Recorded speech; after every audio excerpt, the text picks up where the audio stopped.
টুপি যতই কম দামি হোক, কোথায় জোরে বলেন? জাঙ্গে যদি 5,000 টাকা দিও কেনেন, অকন জায়গা পাশাই সবাই ব্যবহার করবে, লজ্জায় মরি যাচ্ছে। জাঙ্গে ব্যবহার করে কোন জায়গা? পাশায়। টুপি যেটা মাথায় থাকবে তার দাম সবচেয়ে বেশি হওয়া উচিত না? টুপি কিনছে 3 টাকা দিয়ে, জাঙ্গে কিনছে 300 টাকা দিয়ে। কত বড় বেইনসাফি! আস্তাগফিরুল্লাহ। সবচেয়ে দামি পোশাক হবে টুপি। সবচেয়ে দামি পোশাক কি?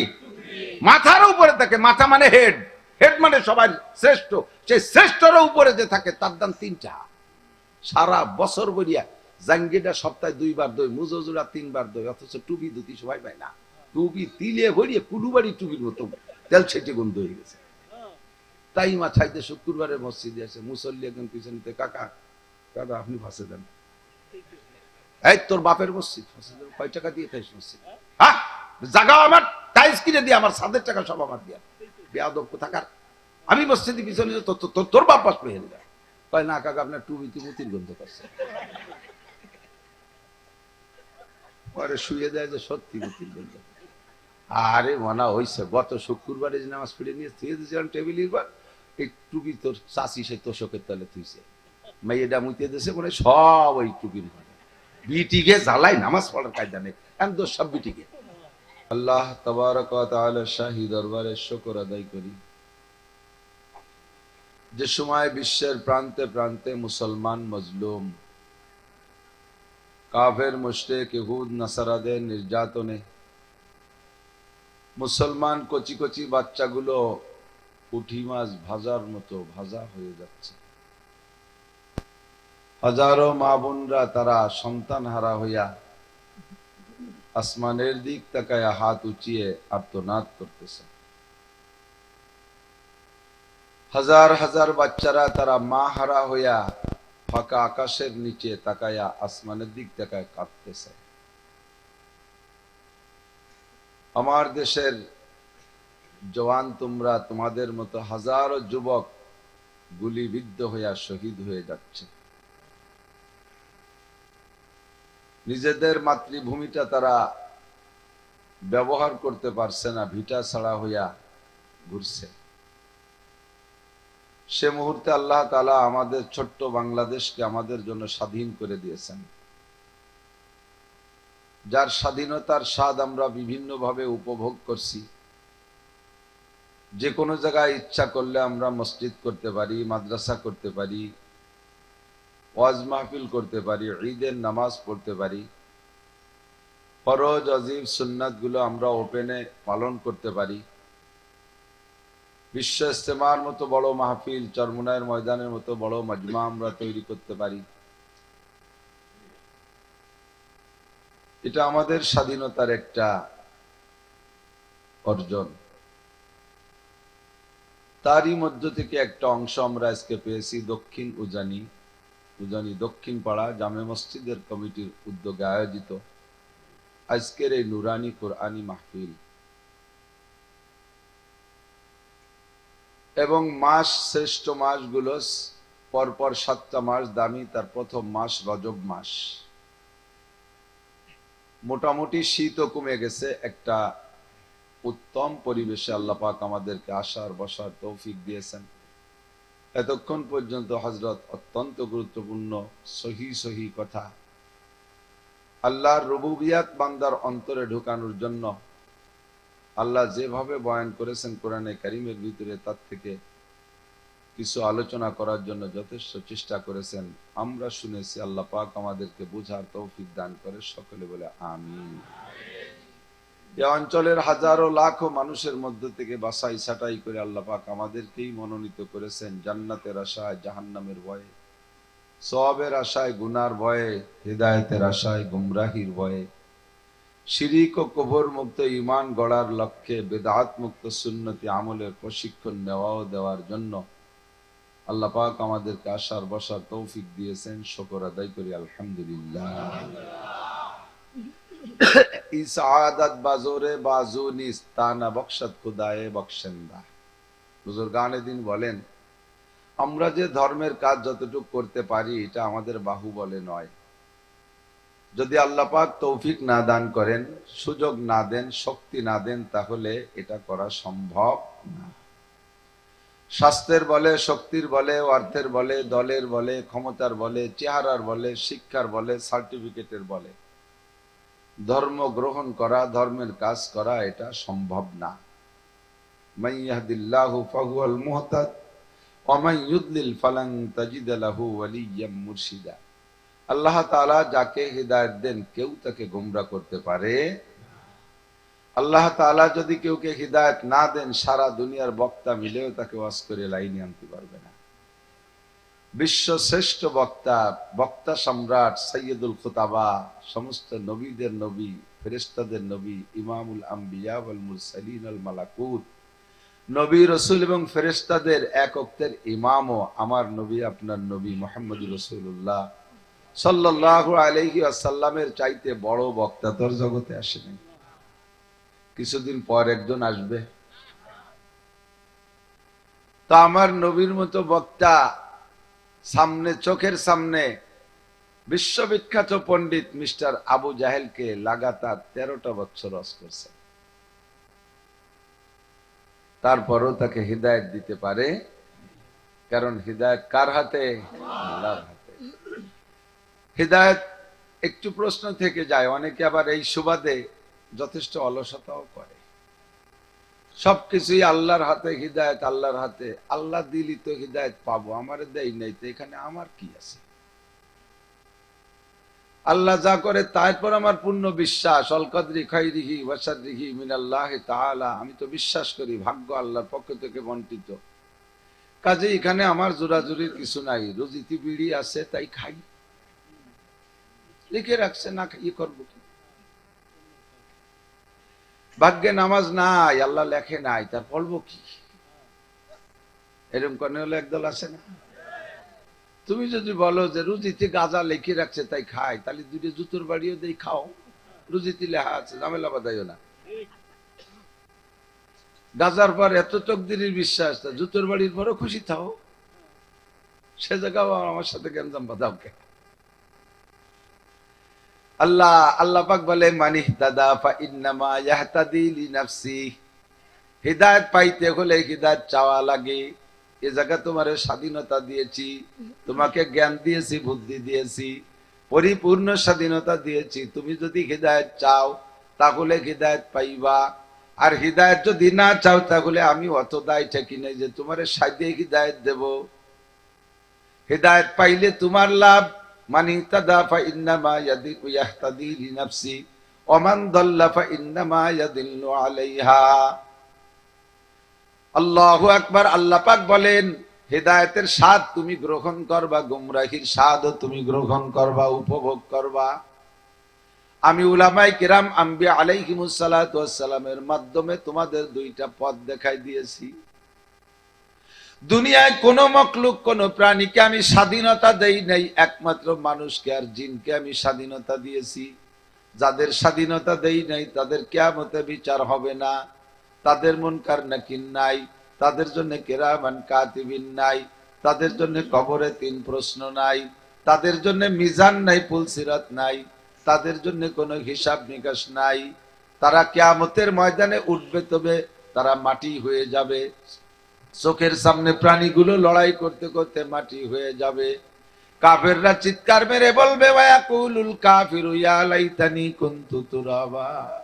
আরে কপাল পশু প্রাণীর, তারা এভাবে লড়াই করতে করতে মাটি হয়ে গেল, আমিও যদি মাটি হয়ে যেতাম তাহলে কোটি কোটি অসংখ্য বছর জাহান্নামে আমার পোড়া লাগতো না।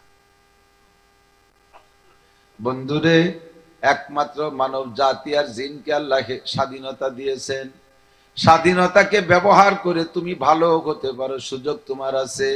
স্বাধীনতাকে প্রয়োগ করে, ব্যবহার করে তুমি খারাপও হতে পারো।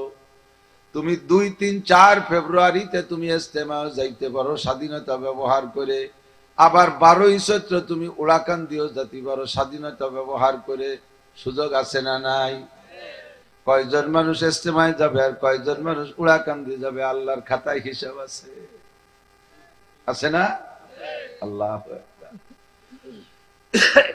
মসজিদেও যাইতে পারো, মন্দিরেও যাইতে পারো, মসজিদে যাওয়ার জন্য আমি পালকি পাঠাই দেব না, আয় বান্দা পালকি পাঠাই দিছি, প্রাইভেট কার হেলিকপ্টার পাঠাই দিছি, মসজিদে আয়। মন্দিরে যাওয়ার সময় আবার কেড়াইল দিয়ে বড় ঠ্যাং ভেঙে ফেলাবো না যে জাতি পারবি না।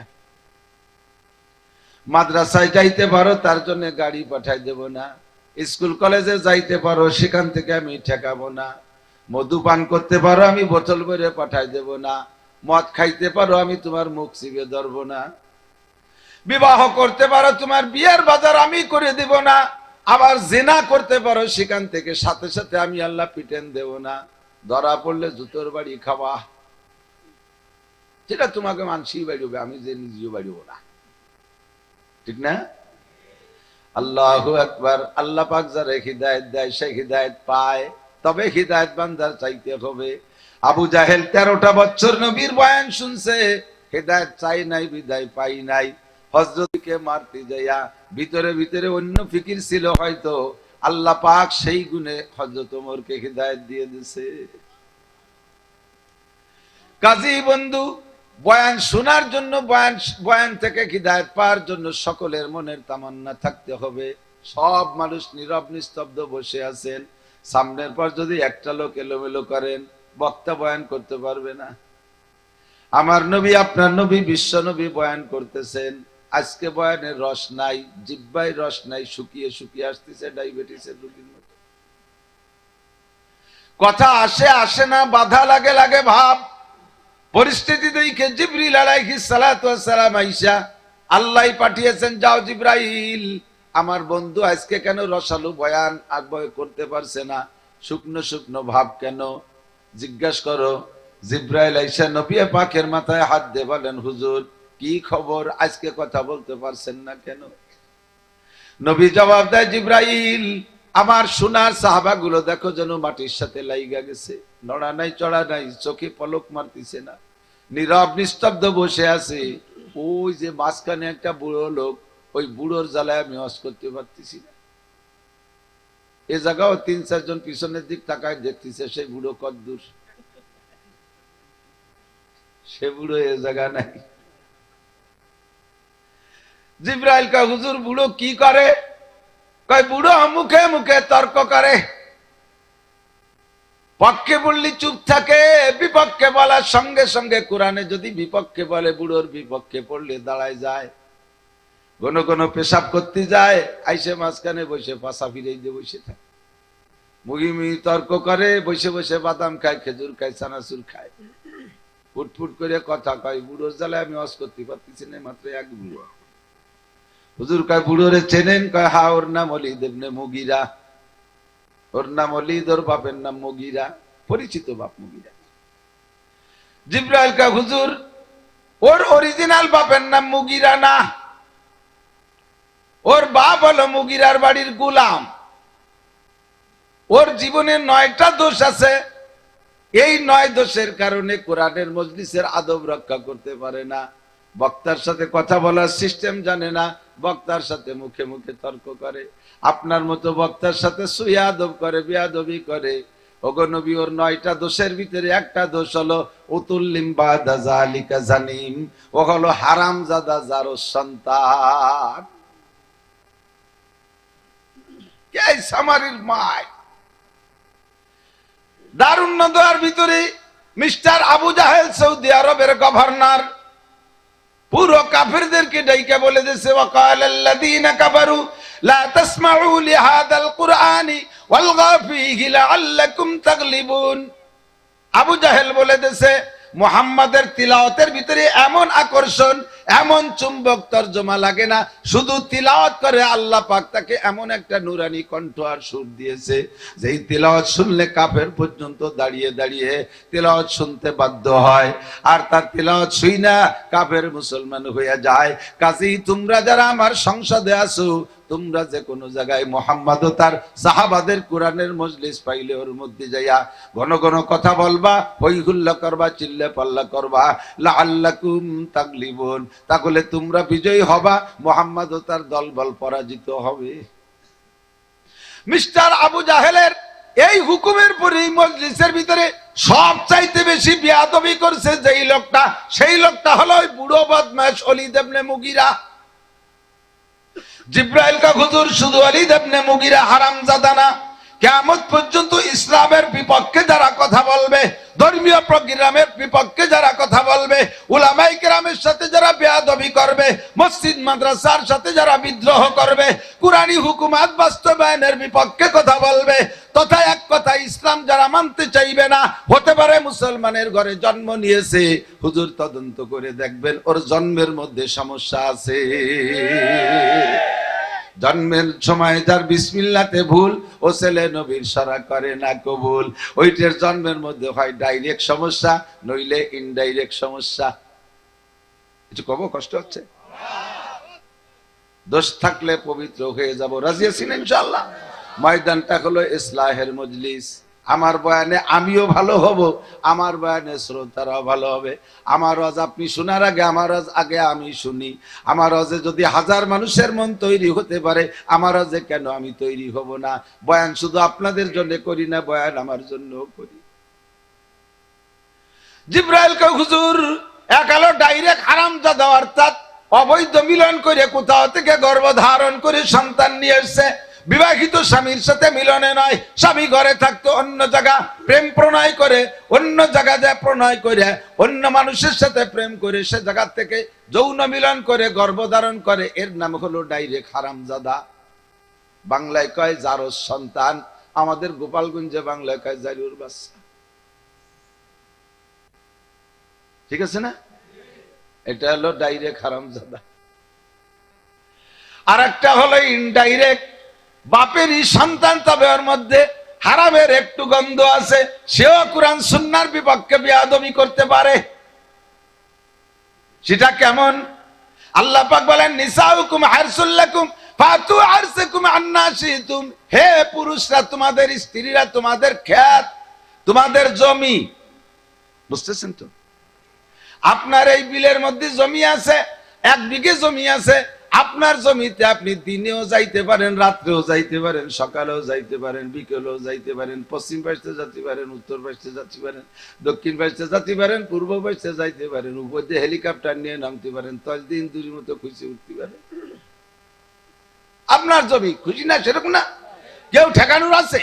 দলিল আপনার পড়ছে, আপনার এসে, আপনার বিআরএস, আপনার সব রেকর্ড পড়ছে, সব আছে। কাজে এই জায়গা বাধার কি আছে? আপনার জমিতে আপনি এনি টাইম এভরিডে যে কোনো সময় যে কোনো দিন যাইতে পারেন। কিন্তু এবার আপনার জমিতে ইরিদান লাগাইছেন, ইরিদান পাইকে এত বড় ইরিদান 70 মণ বরাদ্দে ফলবে, 1 গোছারে নাড়া দিলে 1 কাঠা নিয়ে নড়ে, এত সুন্দর ধান হইছে। জমি তো আপনারই জমি, যে কোনো ইচ্ছা মতো আপনি যে কোনো সময় যাইতে পারেন। কিন্তু এইরকম পাকা ভরা ধানের ভিতরে যদি আপনি নসিমন চালাতে চান, আমার জমি নসিমন চালাবো, বুঝমত দিতে কেউ ঠেকাবে না, তবে সবাই নিন্দা করবে। এটা একটা চরম বোকার কাজ, ঠিক না? আর 4-5টা মাস খাইটি পিটি এত ভালো ধান বানাইছি, তাই সে পাকা ধানের মধ্যে নসিমন চালাই। এর চাইতে বোকামি হয় না। আল্লাহ কাছে সেম কোয়ালিটি, স্ত্রী তোমার খেত, তুমি দিনে ব্যবহার করতে পারো, রাত্রে ব্যবহার করতে পারো, যে কোনো ভাবে পারো, দিকের নাম বলা লাগবে না, যার যার কায়দায় সেই জানে। ফাতু হারসাকুম আন্না শিতুম, তোমার খেত তুমি যে কোনো ভাবে ব্যবহার করতে পারো। তবে স্ত্রীর জিন্দেগি প্রত্যেক মাসে একবার আসে, তার জীবনে পিরাই আসে, মাসে কমপক্ষে একবার 2-3 দিন 5 দিনের জন্য আসে, যেটা হলো পাকা ধানের সময়। ওর মধ্যে নসিমন চালানো যায় না। ওর ভিতরে যদি নসিমন চালানো হয়, তাতে যে গর্ভধারণ করবে, ওই গর্ভের সন্তান পরিচয় যদিও বাপের সাথে হবে, আল্লাহর নিষেধাজ্ঞার মধ্যে জন্ম হয়েছে বিদায় ওইটা ডাইরেক্ট হারামজাদা না, ওইটা হলো ইনডাইরেক্ট হারামজাদা। এই সন্তানগুলো বেয়াদবি করার জন্য সক্ষম। হালাল মায়ের পবিত্র সন্তান, যুবক হও ছোট হও, তার ভিতরে নম্রতা ভদ্রতা আলাদা রকম অনুভব করা যায়। আদব তাজস্তে আজ লুৎফে ইলাহি বেনে বরসার বেরো হার যাকে খাই। আদবের তাজ মাথায় পরে যে জায়গা যাবা, সম্মান স্নেহ ভালোবাসা পাবা। আর বেয়াদবি যে জায়গা যেই করবা, জুতোর বাড়ি খাতি মুনাজাত করা লাগবে না। ইমামে আবু হানিফা রাহমাতুল্লাহ আলাইহি, তার ছাত্র ইমাম আবু ইউসুফ, ইমাম মুহাম্মদ, ইমাম জুফার, সবই বড় বড় ইমাম, ফিকার ইমাম, ইসলামী শরিয়াতের বিধিবিধানের বড় ইমাম তারা। ইমামে আবু হানিফা উনার ছাত্রদেরকে নিয়ে পাহাড়ের পদদেশে ইরাকে পাহাড়ের পাদদেশে ছায়া জায়গায় বৈশা বিকেল বেলা একটু মাসলা মাসাইলের আলোচনা করতেছে। ছাত্ররা গোল হয়ে বসা, হুজুর এক পাশে বসা, মাঝখানে একটা ক্ষেতটা গোল, পাশেই খোলা মাঠ, ছেলেরা খেলাধুলা করতেছে। 11 দুগুনি 22 জন প্লেয়ার খেলতেছে, ফুটবল খেলতেছে। একটা বল লাথি মারছে, উড়ে আইসা এই হুজুরদের মজলিসের মাঝখানে পড়ছে। একবারও হুজুরির সাথে, একবারে হুজুরির সাথে, এইভাবে 2-3 বার ধাক্কা খাইয়া বলটা মাঝখানে দাঁড়াই গেছে। 22 জন প্লেয়ার যুবক আইসা পাশে দাঁড়াইয়া উকি ঝুঁকি মারতেছে, কে যাবে এই বড় হুজুরকে মধ্যে বল আনতি। একজন কাছে গেছে, কয় দাঁড়া আমি নিয়ে আসি। ও যাইয়া হুজুরদের চেহারা দেখা আতঙ্কিত চলে গেছে, কয় হবে না আজকে খেলাধুলা। ওর মধ্যে কিরা যাবে বল আনতে, অত বড় হুজুরকে মধ্যে সাহস পাই। দ্বিতীয় জন গেছে, তৃতীয় জন গেছে, যাইতে যাইতে 21 জন ফেলে আর ফেল। বেলা চলে যায়। একটা যুবক কয়, আরে এইভাবে মৌলবীকে যদি সম্মান করে বসে থাকতে হয়, বেলা চলে যাচ্ছে, ফুটবল খেলবো কখন? ভিটামিনসি ছেলের মতো যা, আমি বল নিয়ে আসি, দাঁড়া তোরা। ও লাফ দিয়ে যায় একের মধ্যেই পড়ে, বলটারে দিয়ে আবার লাফ দিয়ে চলে গেছে। ইমামে আবু হানিফা রাহমাতুল্লাহ আলাইহি ছেলেটার দিকে তাকাইয়া বলতেছে, ও আমার ছাত্ররা খবর নিয়ে দেখো, এই ছেলেটার নিশ্চয়ই জন্মের মধ্যে দোষ আছে। বলের দরকার পাশে দাঁড়িয়ে বলতো, হযরত আমরা বল খেলবো, ফুলাবান মানুষ আমরা, বলটা চলে আসছে, অতর্কিত মেহেরবানি করে যদি বলটা দিতেন একটু খেলতাম, অবশ্যই আমরা দিতাম। কিন্তু তামাশা দেখতেছে বুজুর্গারে দিন কার কেমন স্বভাব। অবশেষে প্রমাণ হইল, ওই ছেলেটাই নিয়ে গেল। হুজুর বললেন, খুঁজে দেখো, তদন্ত করে দেখো, দেখবো আর জন্মের মধ্যে দোষ আছে।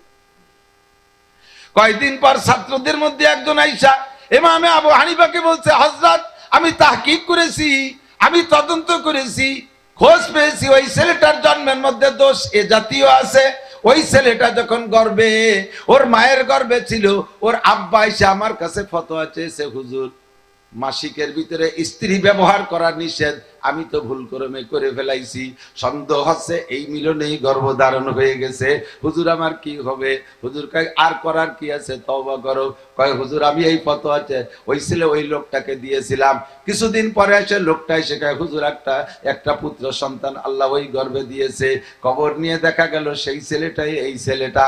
ডাইরেক্ট হারামজাদা না হলেও জন্মের মধ্যে হালকা নিষেধাজ্ঞা থাকার কারণে হালকা হালকা হারামের গন্ধ ঢুকছে, তাই তার দ্বারা এত বড় মজলিসের মধ্যে বেয়াদবি করা সম্ভব।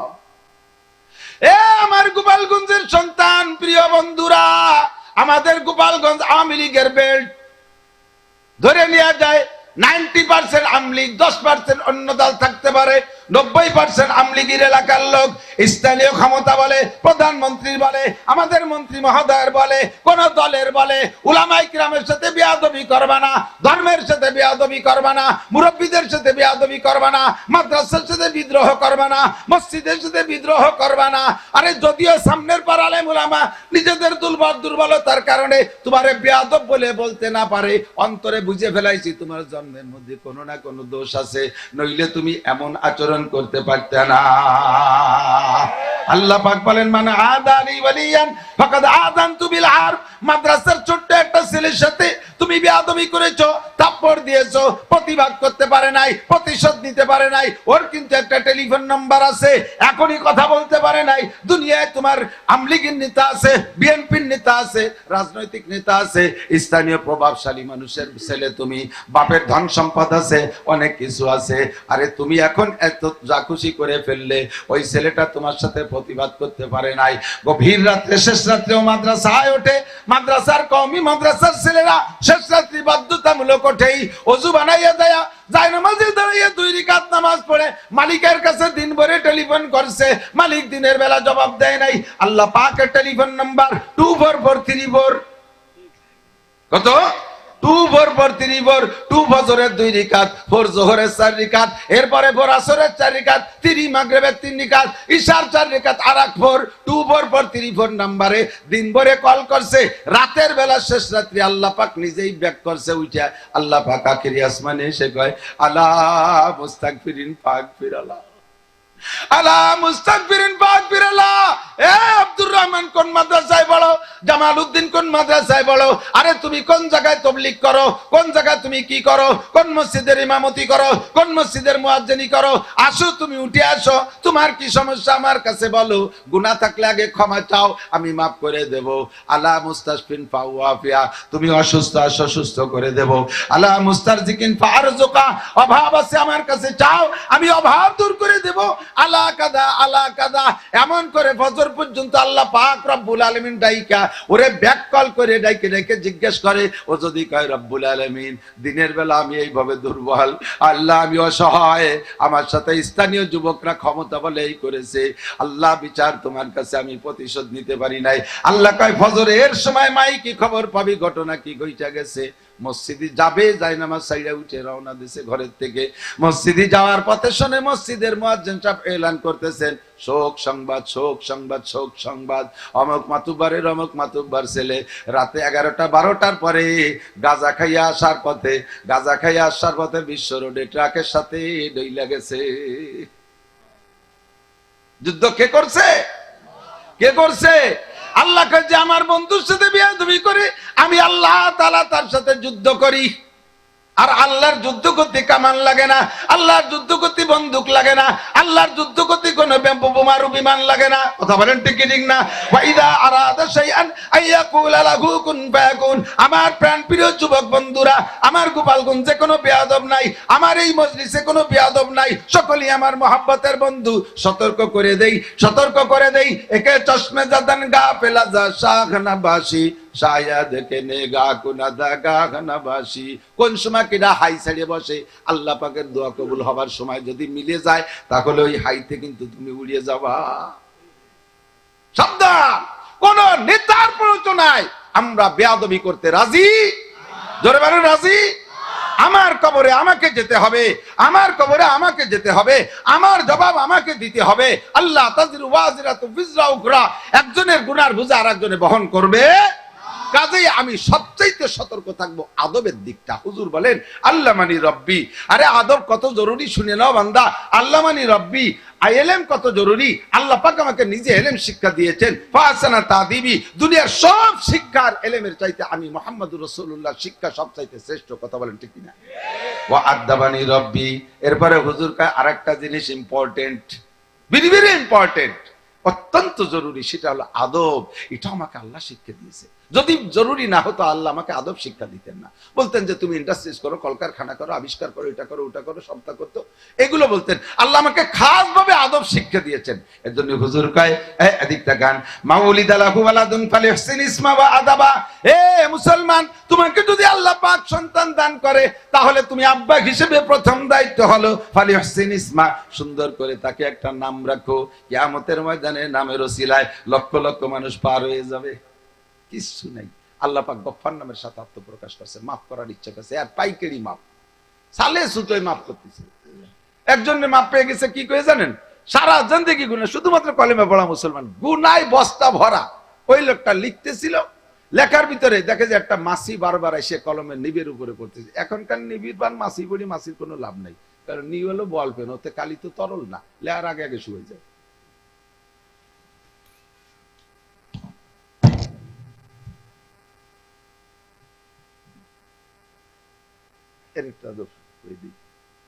এই কোট খোলার পরে নেওয়া যাবে না, কারণ কোটের মধ্যে আমার মাল রয়েছে। হুজুর যত্ন রেখে কিছুক্ষণ পর বিরক্ত চলে যাবে, পরে কোট অপারেশন হয়ে যাবে। আমার সন্দেহ যে উনি মারি নিয়ে চলে গেছে, অথচ উনি মারে নাই।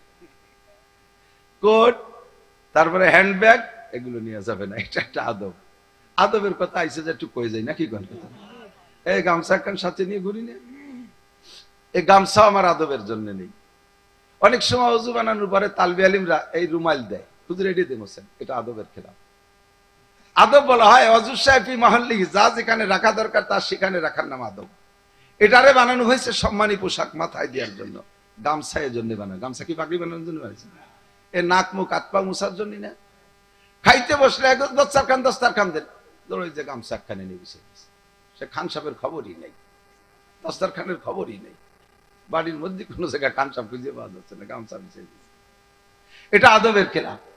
গামছা বানানো হয়েছে এর জন্য না, গামছা বানানো হয়েছে হাত মুখ মোছার জন্য।